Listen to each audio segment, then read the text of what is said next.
Hallo, ich bin Christiane, bin 29 Jahre alt und Mutter einer wundervollen Tochter. Sie ist 2,5 Jahre alt und wir erwarten bald unser zweites Baby. Ich bin hauptberuflich Mama und sehr, sehr glücklich darüber. Hallo, wir sind Daniela und Axel und wir haben 3 Kinder, die sind 6, 4 und 1 Jahr alt. Mein Name ist Corinna Janke und ich bin Mutter von 4 Kindern. Ich bin Stefanie, bin 25 Jahre alt und bin hauptberuflich Mama und Hausfrau. Ich heiße Sarah, mit meinem Mann zusammen habe ich 6 Kinder und inzwischen sind es auch noch diverse Haustiere.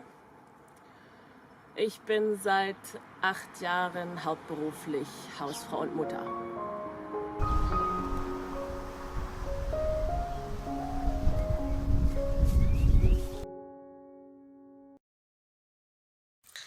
Ich bin zu Hause geblieben bei meiner Tochter, weil ich gemerkt habe, dass sie mich einfach braucht. Ähm, sie, ich habe sie früher ziemlich oft abgegeben an verschiedene Leute und habe das versucht und sie hat mir eindeutig gezeigt, dass sie das nicht möchte. Und so habe ich mich dann erstmal nur auf sie konzentriert. Mein absolutes Highlight in meinem Leben waren meine Hausgeburten, vor allen Dingen die erste, das ist er dort. Also die hat so einen neuen Aufwind gegeben und so ein komplett neues Gefühl, so eine neue Ära der Verantwortung irgendwie. Und wir hatten vor, unser erstes Kind, als wir noch dachten, es bleibt bei einem Kind, mit 1 in die Krippe zu tun. Ich habe da an der PH studiert, da gab es eine Krippe.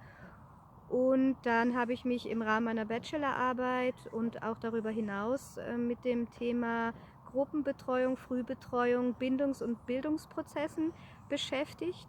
Und da sind wir zu dem Schluss gekommen, dass die beste, förderlichste Umgebung für unser Kind und mittlerweile eben unsere Kinder zu Hause ist.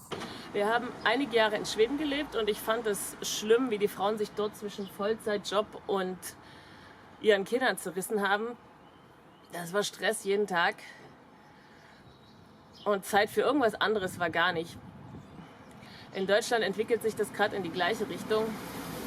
Aber wenn keine Not ist, sehe ich gar nicht ein, warum ich da mitmachen soll. Ich bin als das älteste von 5 Kindern in der DDR aufgewachsen und habe trotzdem nie eine Krippe oder einen Kindergarten besucht. Meine Mutter ist nämlich schon damals gegen den Strom geschwommen und die Erinnerung an Abenteuer und Freiheit und den Zauber, den unser großer Garten hatte, die werde ich nie vergessen. Und ich hoffe, dass ich meinen Kindern den gleichen Raum zum Entfalten geben kann.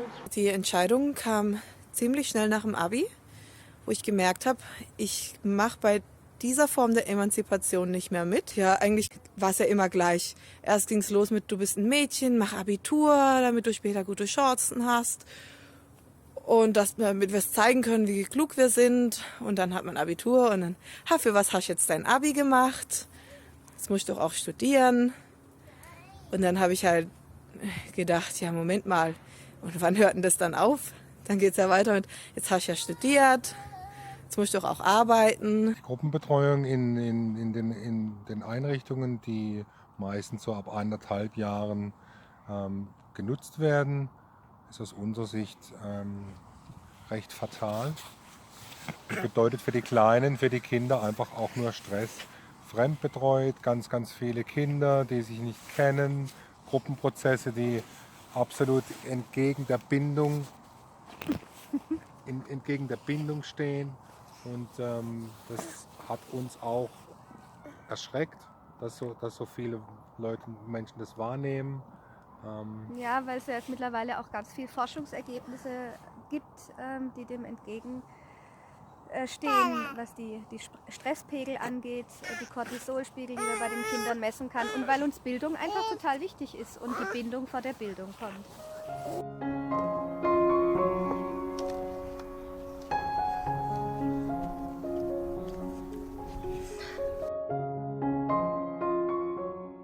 Am Anfang, muss ich sagen, war ich sehr unzufrieden damit. Äh, Nicht, weil ich meine Kinder nicht mochte oder weil ich die Zeit nicht mit ihnen verbringen wollte, aber eigentlich einfach dieser gesellschaftliche Druck und ja, den Druck, den man sich selbst macht, den ich mir selbst gemacht habe, dass ich ja was Richtiges tun müsste und ja, halt einen ganz normalen Job nachgehen. Es ist immer so, wie wenn man sich unterhält oder neue Leute kennenlernt und dann kommt immer die Frage, ja, was machst du so?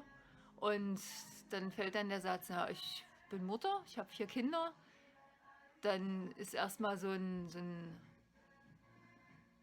ja, eigentlich, ich nehme das immer als sehr abwertend wahr, so die Reaktion. Ist eigentlich egal, wie die reagieren, aber so, man sieht immer in dem Blick, ist dann so ein, okay, und was machst du sonst so Richtiges? Und das hat mich doch sehr frustriert die ersten Jahre. Der Axel hat auch bei den ersten 2 Kindern jeweils 1 Jahr Elternzeit genommen, halbtags. Und da haben wir also auch nochmal Zeit investiert und auf Geld verzichtet, weil uns diese Zeit so kostbar erscheint.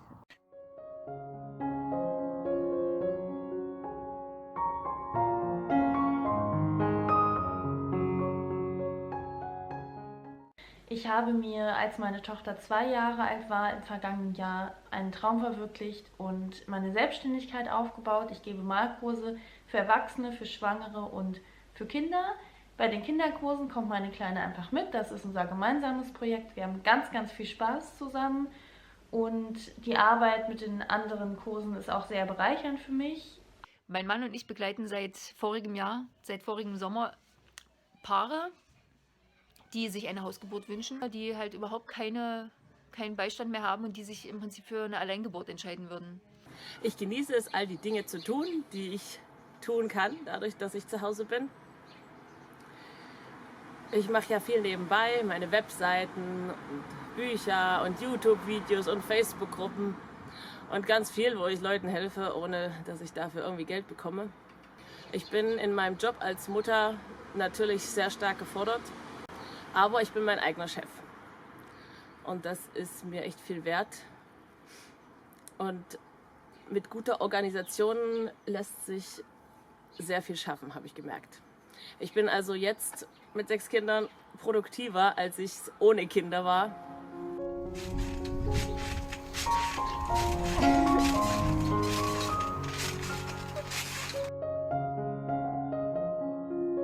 Ja, es kann irgendwie nicht sein, dass das größte Armutsrisiko fürs Alter in Deutschland ist, eine Frau zu sein und Teilzeit zu arbeiten, weil meine Kinder mir wichtig sind. Und die Kinder sind den meisten Frauen, den meisten Müttern das Wichtigste, auch den meisten Vätern, den meisten Familien. Und ich finde, da gibt es zu wenig Wertschätzung dafür. Wir begleiten die Generation von morgen. Wir begleiten die Generation, die diese Gesellschaft bilden wird, die Verantwortungsträger von morgen. Mündige Bürger, die in die Solidargemeinschaft sich einbringen. Das ist ein unglaublich wichtiger Job. Der muss nachhaltig passieren. Das kann nicht sein, dass das schnell geht und dass das nichts wert ist, dass man es noch schwer hat. Und ein finanzieller Ausgleich, noch ein größerer über Steuerfreibetrag oder über mehr Kindergeld, das wäre sicherlich für viele Familien auch eine große Hilfe. Aber ich denke, es geht vor allem darum, um das Ideelle auch. Nicht nur, aber auch. Das ist eigentlich ein Rundumjob, ja, den man jede Minute ausführt. Und der ist absolut, nicht nur, dass er nicht bezahlt wird. Das große Problem ist auch so die fehlende Anerkennung.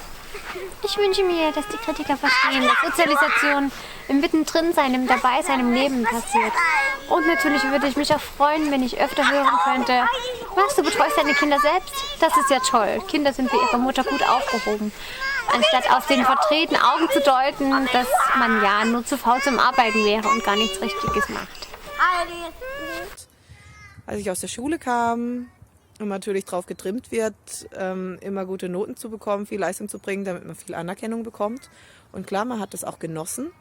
Und dann kommt man eben in einen Beruf, in dem man nicht bewertet wird, in dem einem aber auch irgendwie die Bewertung fehlt. Oder beziehungsweise irgendwie wird man immer negativ bewertet. Die Anerkennung ist im Keller. Finanziell ist es sowieso immer als Mutter schlecht. Also ich glaube, das spielt eigentlich kaum, das Elterngeld geht ja nur ein Jahr, es spielt eigentlich kaum eine Rolle, was für einen Beruf eine Frau vorher hatte. Ob sie jetzt eben nur Studentin war und dann abgebrochen hat oder ob sie jetzt irgendwas fertig studiert hat, Ärztin war oder so. Das Elterngeld geht ja nur ein Jahr. Und danach hast du entweder einen gut verdienenden Mann und es reicht dann halt gerade so für die ganze Familie. Oder es reicht eben nicht und du musst eben wieder arbeiten gehen. Aber ich denke, mit einem anständigen Müttergehalt würde auch die soziale Anerkennung automatisch steigen. Und was ich mir wünsche, ist, dass mehr Menschen ihrem Herzen folgen, denn wo ein Wille ist, ist auch ein Weg.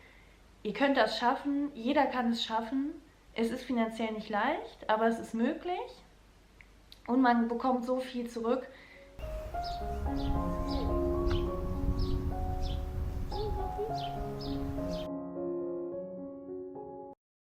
Klar, mein Leben ist total fremdbestimmt durch meine Kinder.